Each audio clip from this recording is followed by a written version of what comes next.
fracture plombant l'abîme, deux villes se regardent sans jamais vraiment se voir. L'une, Piltover, scintille comme une étoile forgée par des mains d'or.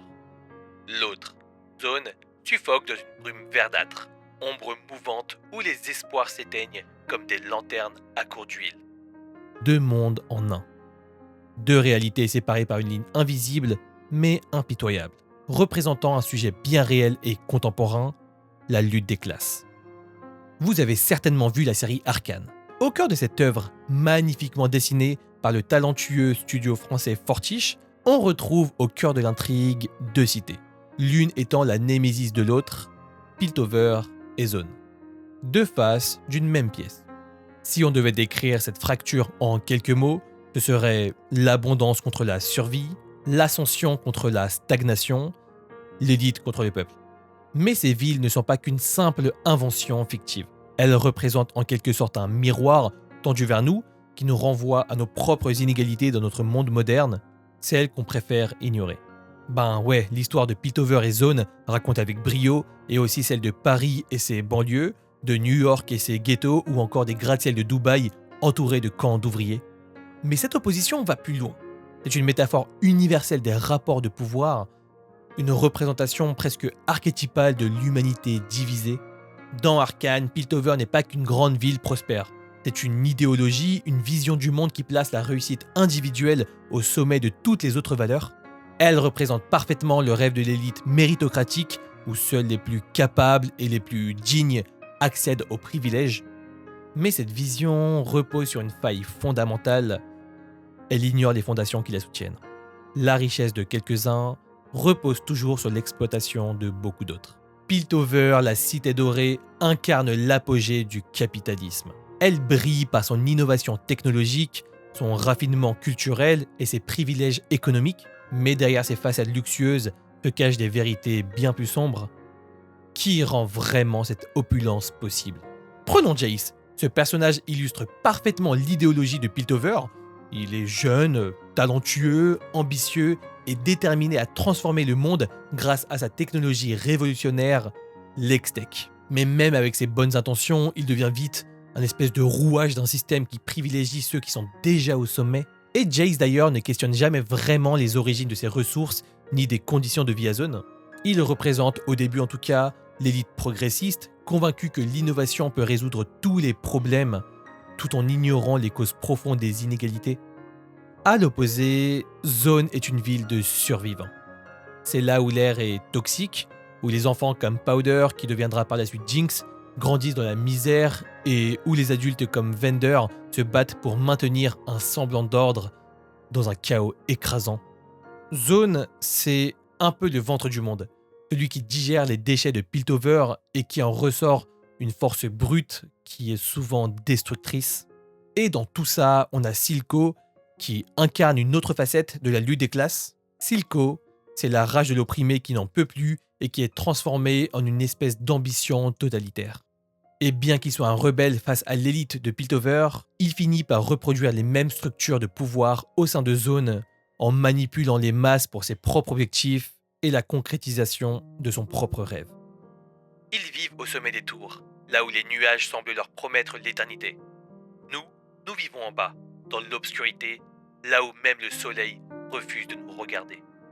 Cette division physique entre Piltover et Zone, l'une planant presque dans les cieux et l'autre profondément enfouie sous terre, illustre parfaitement le cas d'une fracture sociale. Mais au-delà de la géographie même, c'est une fracture psychologique qui est mise en lumière. Prenons par exemple ce pont qui aura une importance à de multiples reprises et qui relie les deux villes. Il représente une métaphore poignante. Un symbole d'espoir pour certains et une barrière infranchissable pour d'autres.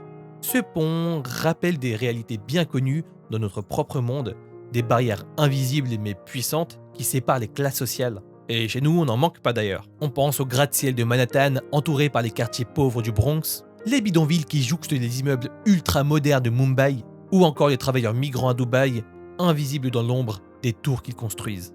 Et dans Arcane, cette fracture est profondément personnifiée par les relations entre les personnages. Victor, par exemple, est un véritable pont vivant entre les deux mondes. C'est un moins que rien de Zone qui a réussi à gravir les échelons de Piltover, mais à quel prix ? Sa santé, son humanité et même son rêve d'un monde meilleur se heurte au mur invisible du pouvoir et des privilèges. Alors pourquoi cette fracture persiste-t-elle ?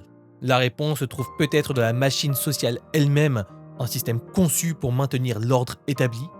Dans Piltover, l'éducation, la législation et la science sont entre les mains de ceux qui ont déjà le pouvoir. Ils définissent la morale, tout ce qui est normal ou acceptable, et tout ce qui s'écarte de leur vision, comme les inventions de Zone par exemple, est perçu comme une menace. Et à Zone, l'oppression ne s'exprime pas seulement par le manque de ressources, mais aussi par la manière dont les rêves sont étouffés.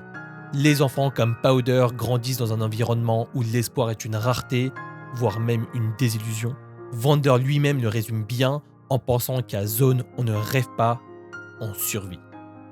Rien n'est éternel, pas même la domination. Les récits de Piltover et Zone nous rappellent bien que les systèmes d'oppression finissent toujours par s'effondrer ou à minima mener à la révolution. Mais encore une fois, à quel prix ?